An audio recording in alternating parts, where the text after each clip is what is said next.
Hi everyone. So tomorrow is my birthday, and one of the things that I do around my birthday is I do like a lot of self-reflection. And when I was going through that process, thinking about the year that's passed, the year that's coming up, I realized that I got a lot of answers that I've been seeking for years this year. And if you know me personally, you know that once I find something I love or that I can vouch for, I tell it to everybody. So this is one of those things I felt really compelled to go ahead and make this video really quickly, just to let you know of, like, it was 7 things. When I wrote it down, I was like, oh wow, I was able to learn all of that within this year. So the interesting thing about this year is it's been the absolute hardest, but the absolute best year of my life, like, thus far.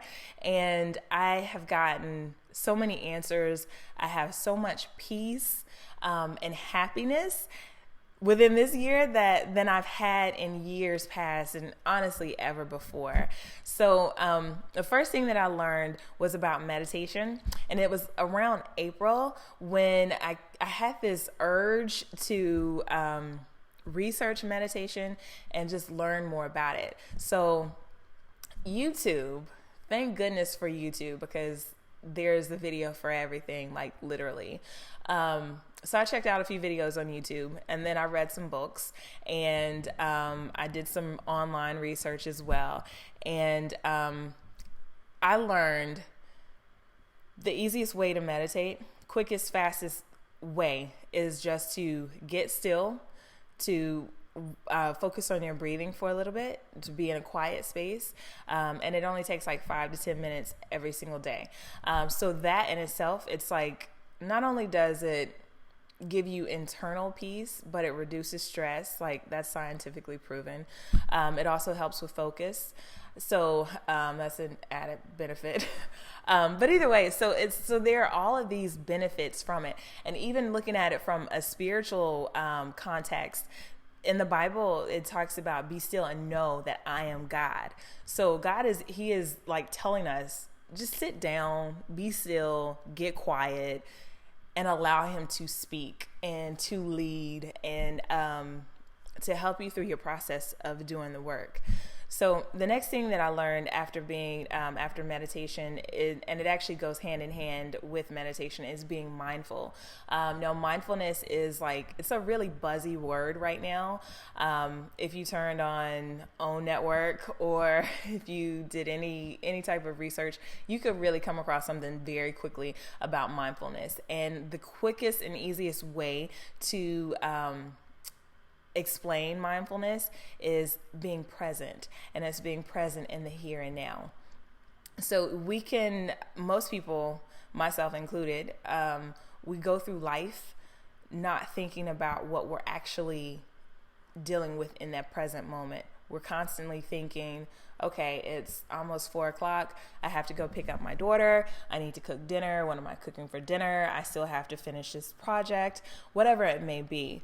So we're constantly going through life and almost going through the motions mindlessly. So mindfulness actually brings you back to the here and now.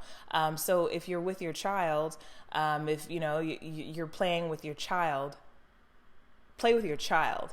You can put your phone down. You don't have to think about the work project for a moment. Just be present with your child. One of the ways that I love thinking about it is the present is the only thing that's real. The future doesn't exist yet. The past has gone away. So you could be ruminating about the future, and you don't even know how that's actually going to play out.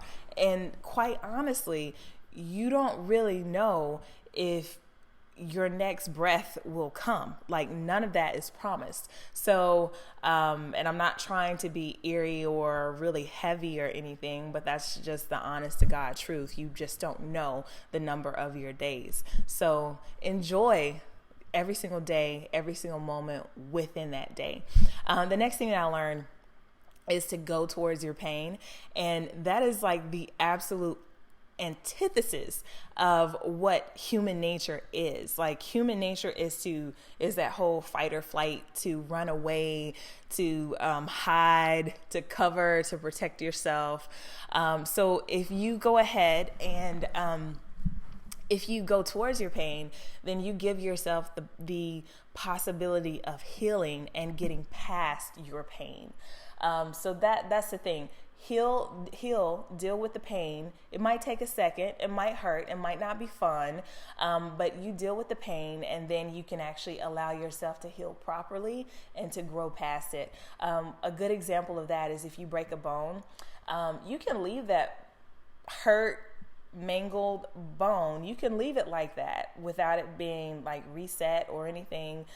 You can leave it and it might heal. It will not heal properly, but it might heal.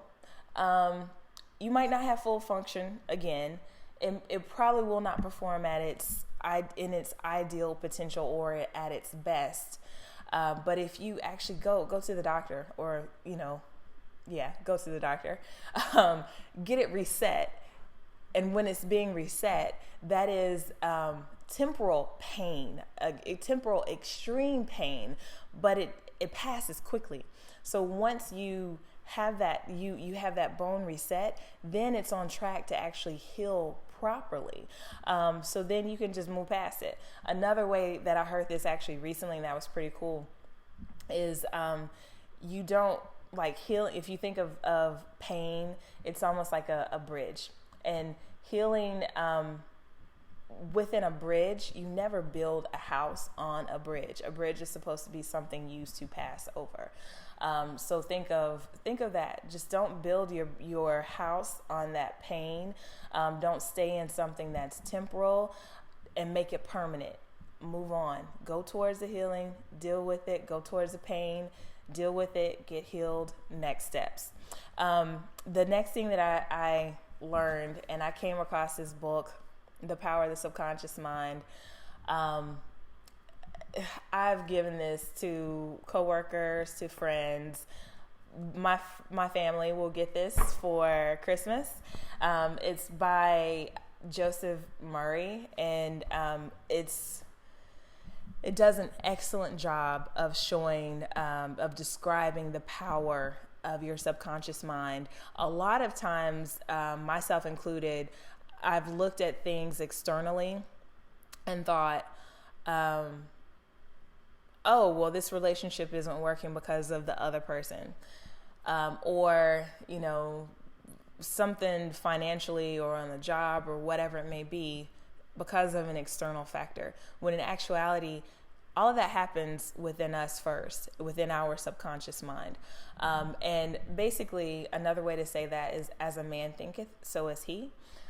We have all power to change our life within our subconscious mind. So what you're thinking about now, what you're thinking about today, if it's something negative, then that's just going to manifest externally. If you're thinking about something positive, if you're thinking about, like whatever situation you're dealing with, if you're thinking about it in a positive viewpoint, then you are going to see that externally.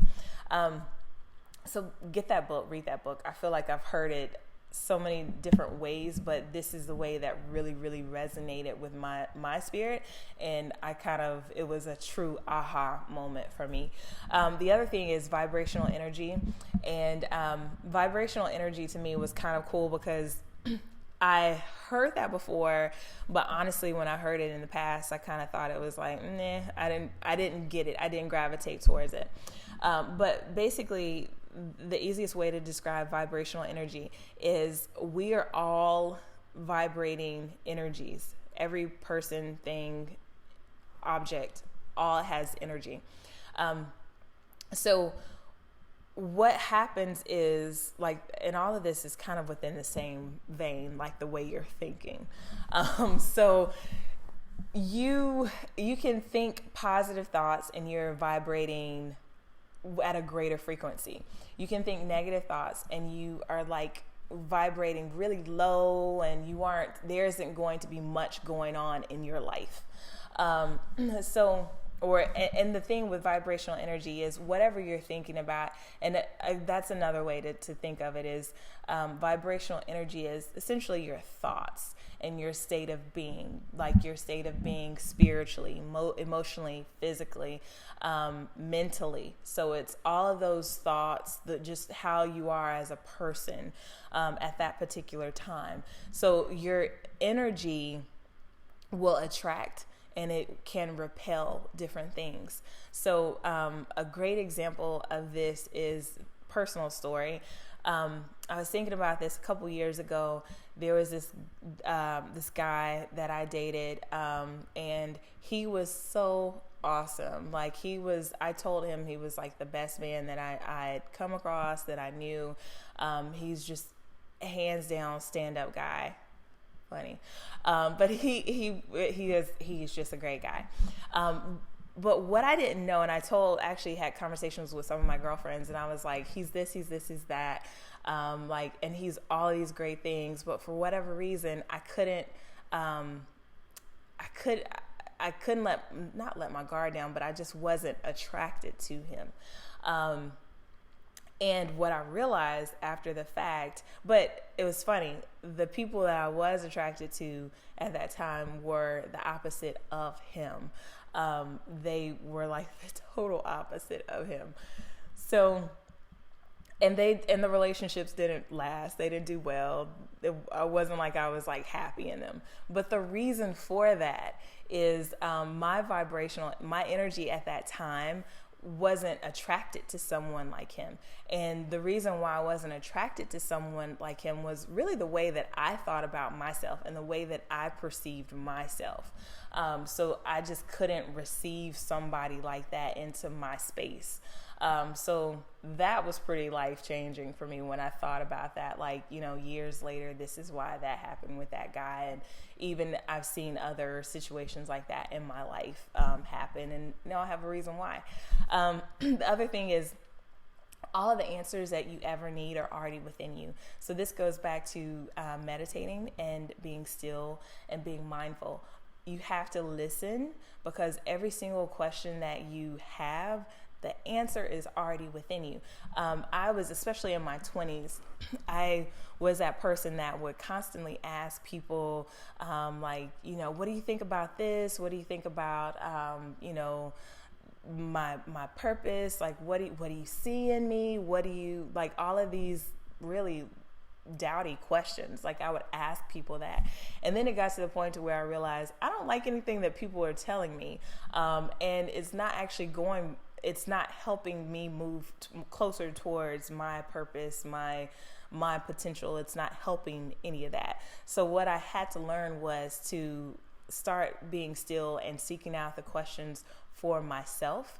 And I believe that the spirit of the living God is within each one of us. That when we were all created, we were created with a little bit of God in us. And in that, it's meant to be a guide. And even if you don't, the funny thing is, even if you don't believe in God or a higher power, there's not one person who hasn't said, oh, I had a gut feeling. I knew I shouldn't have done that. I just kind of had this urge not to do it, whatever it may be. There's always, your gut is that guide. So get quiet, listen, just be still and listen. Last thing is that you're already everything that you possibly could be.